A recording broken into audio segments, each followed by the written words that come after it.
ये कहानी है किस्सा गोटामी की। एक ऐसी माँ जिसने अपने बेटे की जान बचाने के लिए हर हदें पार कर दी। किस्सा गोटामी की शादी यंग एज में हो गई थी। जल्द ही उसने अपने बेटे को जन्म दिया। हर माँ की तरह वो भी अपने बेटे से बहुत प्यार करती थी। एक दिन अचानक से उसके बेटे की तबीयत खराब हो गई। उस खराब तबीयत की वजह से उसका बेटा मर गया, पर वो ये बात मानने को तैयार ही नहीं थी। वो गांव भर में भटकती रही अपने बेटे की डेड बॉडी लेकर, इस आश में कि शायद कोई उसके मरे हुए बेटे को ज़िंदा कर सके। गांव वालों ने उसे बहुत समझाने की कोशिश की कि अब तुम्हारे बेटे की मौत हो चुकी है, तुम उसकी मौत को एक्सेप्ट करो और ज़िंदगी में आगे बढ़ो, तुम उसके अंतिम संस्कार की तैयारी करो। पर वो ये बात मानने को तैयार ही नहीं थी।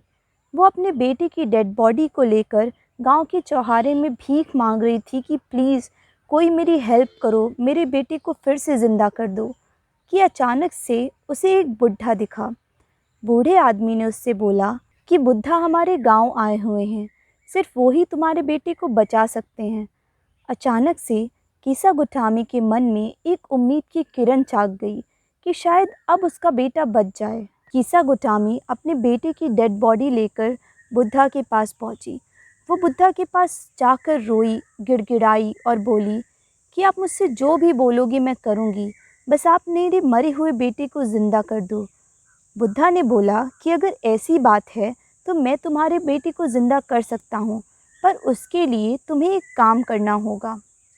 बुद्धा ने बोला कि तुम्हें मेरे लिए एक मुट्ठी मस्टर्ड सीड्स लाने होंगे, पर ध्यान रहे मस्टर्ड सीड्स तुम्हें सिर्फ उसी घर से लाने हैं जिस घर में कभी किसी की मौत ना हुई हो। उसे ये काम बहुत आसान लगा, इसीलिए बिना कुछ सोचे समझे वो निकल पड़ी अपने गांव मस्टर्ड सीड्स लेने। जब वो पहले घर गई तो एक औरत उसे मस्टर्ड सीड देने को तैयार हो गई। वो बहुत खुश हुई, पर जब किसान ने उससे पूछा कि आपके परिवार में क्या किसी की मौत हुई है, तो औरत ने बोला कि हाँ, जल्द ही मेरे परिवार में एक सदस्य की मौत हो चुकी है। वो बहुत निराश हो गई। फिर वो दूसरे घर गई, तीसरे घर गई, चौथे घर गई। ऐसा करते करते उसने अपने गांव का हर एक घर छान मारा। लोग उसे मस्टर्ड सीड्स ऑफ़र भी कर देते थे, तैयार हो जाते थे देने के लिए उसे मस्टर्ड सीड्स, पर कोई भी बुद्धा की बताई हुई कंडीशन को फुलफ़िल नहीं कर पाता था। मस्टर्ड सीड्स ना मिलने की वजह से वो बहुत उदास हो चुकी थी, पर उसे ये तो समझ में आ चुका था कि सिर्फ वो अकेली नहीं है जिसने अपने बेटी को खोया है। हर किसी ने अपनी ज़िंदगी में किसी न किसी को खोया ही है। उसने खुशी खुशी सुकून से अपने बेटे का अंतिम संस्कार किया। फिर वो बुद्धा से मिलने गई।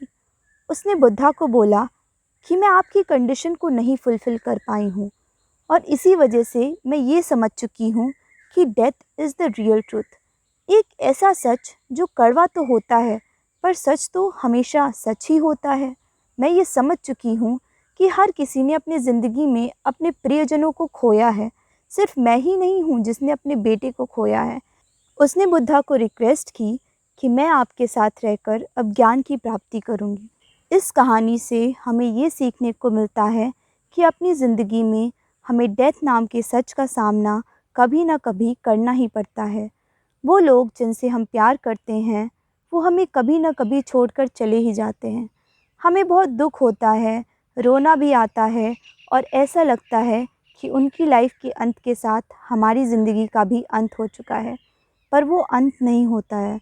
हमें ये सीखना ही पड़ता है कि वक्त के साथ हम भी कैसे आगे बढ़ें। एंड माइंड यू, ये सब कहना बहुत आसान होता है, पर जिस आदमी को इसका सामना करना पड़ता है सिर्फ उसे ही एहसास होता है कि अपने लव्ड वंस को खोने का दर्द क्या हो। वेट, आई रियली होप कि आपको ये वीडियो पसंद आया हो। अगर आपको ये वीडियो पसंद आया है तो वीडियो को लाइक करें और चैनल को सब्सक्राइब करें, और आप मुझे कमेंट करके बताएं कि आपको ये स्टोरी कैसी लगी। जल्द ही एक नए वीडियो में आप सबसे मुलाकात होगी। Till then bye and lots of love. Bye.